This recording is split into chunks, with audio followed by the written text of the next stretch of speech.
So we represented a locally owned copying company that's based out of Southern Oregon. They hired a very talented salesperson.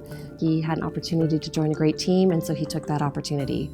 His former employer was a very large international company, and they purported that they had him under a non-competition and non-solicitation agreement that would have prohibited him from working for our client. And so even though he lived down in Southern Oregon, this big international former employer sued him in New York and tried to not only prevent him, the individual, from working, but actually prevent our client's company from operating business at all, anywhere. I mean, really just tried to put them out of business.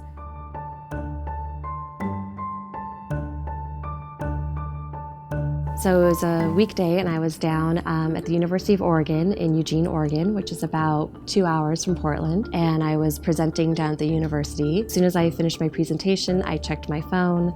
I had a number of calls and emails that apparently our client was being sued, and there was a hearing the next day in Brooklyn, New York. So I immediately jumped in the car, drove up to Portland, and before I got on the plane, swung by the office and picked up all the materials, because of course the other side had weeks and weeks and weeks to plan and file an entire notebook of materials. I mean, we're talking, practically a foot of paper. And I grabbed all the materials, got on the plane.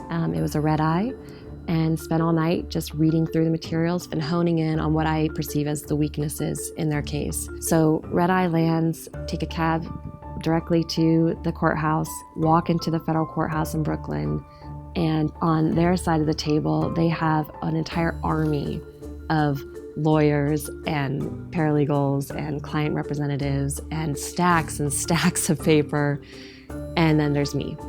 So I walk in, the judge comes onto the bench, and at the end of the day, we prevailed. They were not successful in their attempt to shut down our client.